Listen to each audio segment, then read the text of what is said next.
has just kept on giving since last week, with clear water, chasms and fish. Got a busy morning this morning. We've got to check out, get the gas bottle, fuel up. I need to get honey from the honey man. I need to post some videos. And call my mum. And that's about it. We'd really been enjoying our time here, but it was time to head west to discover a new place.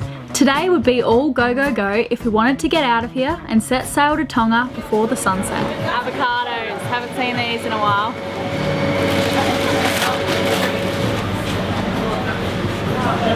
These things are an absolute lifesaver on the boat. When you burn along, just drop it in, you got yourself a cappuccino.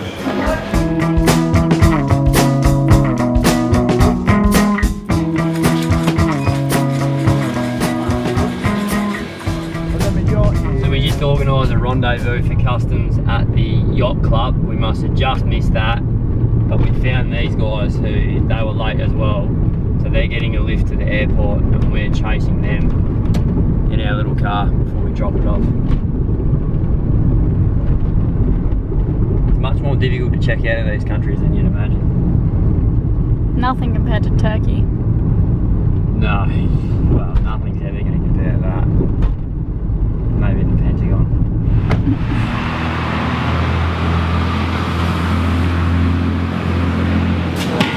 It was a surprisingly quick checkout, so I grabbed the gas bottle, filled up with diesel, and we were pretty much set.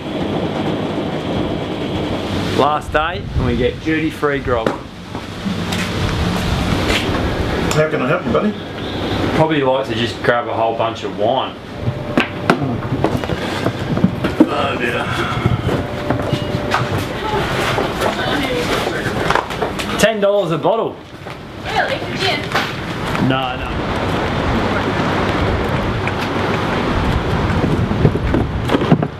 Diesel retrieval mission 974 was a particularly lengthy and tedious one, as our outboard propeller was still almost useless and we were moored so far away. We wanted the Vagabonde flying at optimal speeds to our next destination, so we cleaned the hull before we left. Swimming in the sea, her eyes as bright as crystal waters in the deep, swimming around with curiosity. There must be more to life than what those eyes could see. Oh man, it is absolutely freezing. We'll finish that tomorrow. One night she swims up to the shore, to a wonderful sound she's never heard before.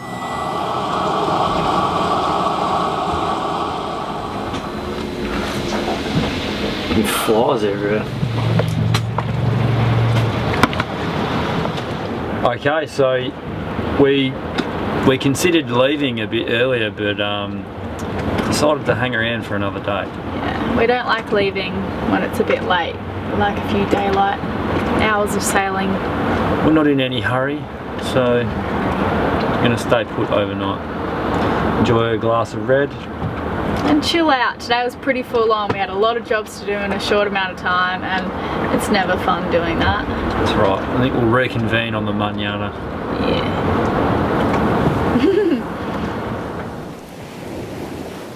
I'm going to share a little tea recipe with you guys. I have to whisper because everyone's still asleep, but if you can get your hands on some lemons, some raw honey and ginger, this is really good for you first thing in the morning. It's a tea. So yeah, really nice. You squeeze half a lemon, thinly slice the ginger to get the flavour out, and whack in a teaspoon of honey, and there you go, shebang bang. Also we cannot forget the cayenne pepper. Cayenne pepper. Sprinkle that on top. Might sound a little bit weird, but it adds a bit of spice, and yeah, really gets the morning started.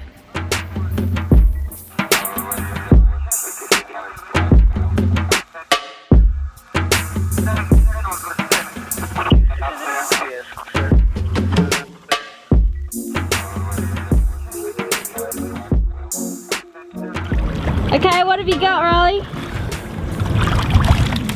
Oh my god. Oh, that lure. Alright, what's the story behind the GT? Well, he was hooked up, just swimming around under the boat. He was in all sorts. So, someone's got to eat him. So we're about to hoist the main, slip the mooring, and we're setting sail to Vava'u in Tonga. It's about 220 nautical miles. So, nice little sail, we've got a fish in the fridge, and we're happy as Larry.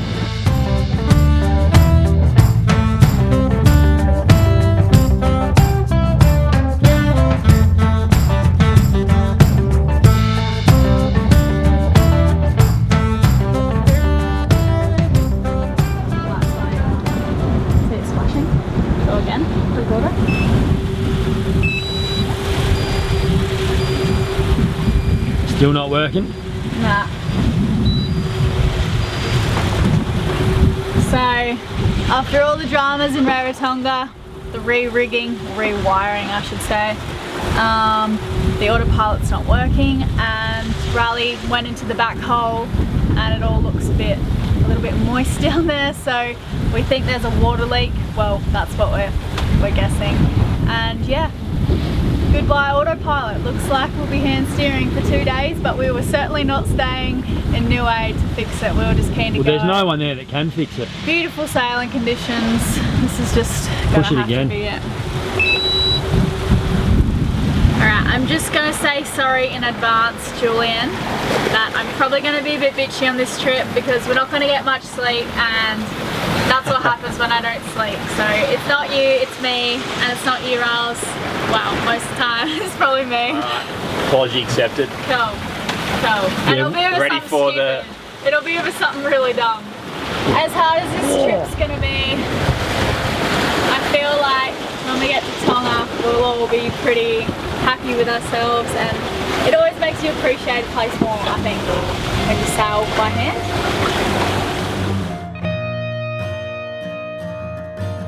We started our 2-hour shifts of manual steering at the helm right away. It was just the beginning of a long 2 days.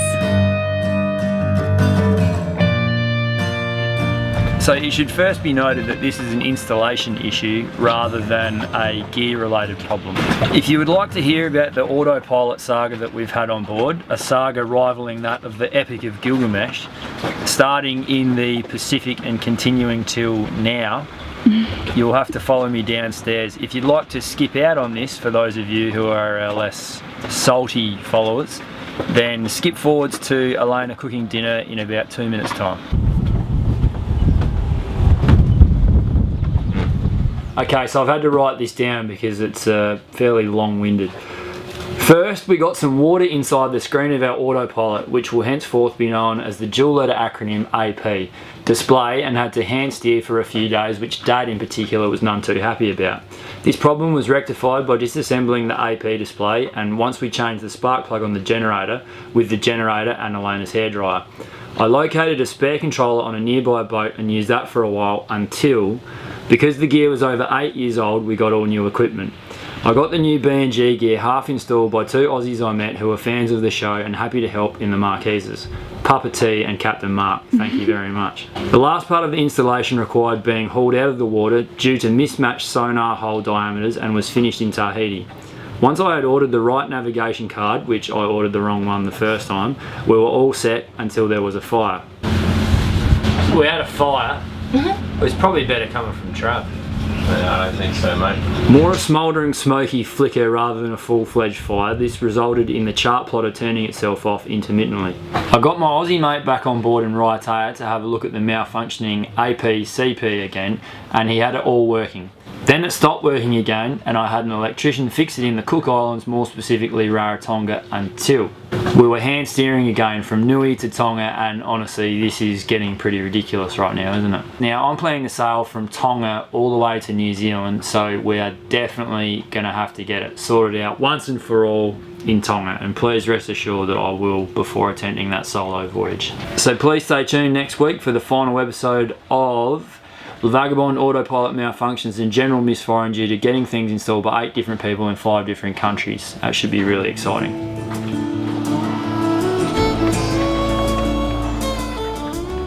So the best one was probably this English dude that was part of the arc that we came across in, where was that, Elena?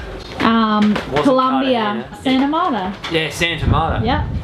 And he came over, he was this like, obviously quite rich, he was in a, you know, multi-million-dollar boat, and he saw us reversing in, and he came over and he started quizzing me on all different sorts of things, and he goes to me, he asked me like, do I have this, and I was like, no, and he just couldn't believe how young we all were, where we'd gone, and basically how little we knew.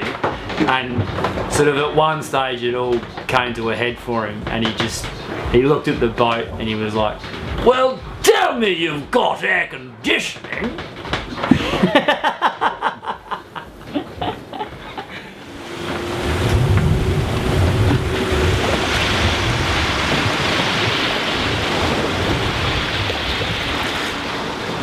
It has been one of the longest nights of my life.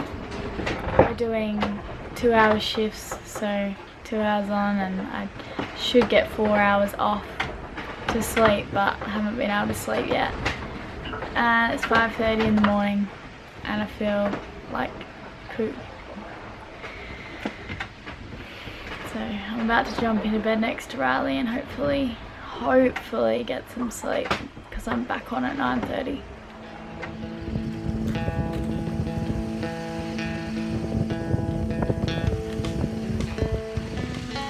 Autopilot, so we are driving by hand.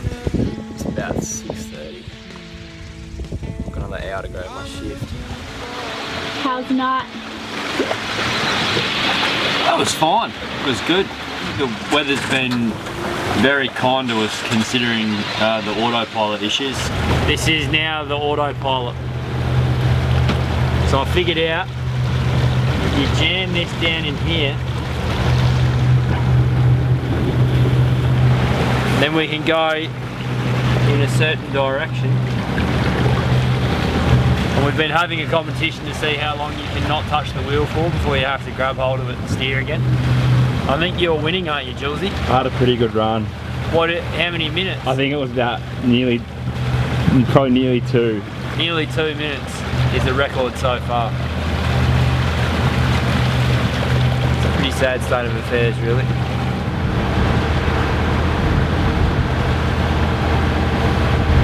Can you hear that noise? It's the sound of the engine.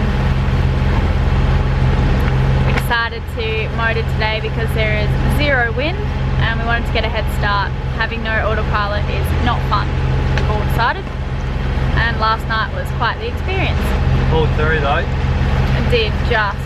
It was like, I've never drunk drive before, but that's what it felt like to me. I was just falling asleep at the wheel, but less consequences, I suppose. You'll notice that we try it like every hour to see if the autopilot's working.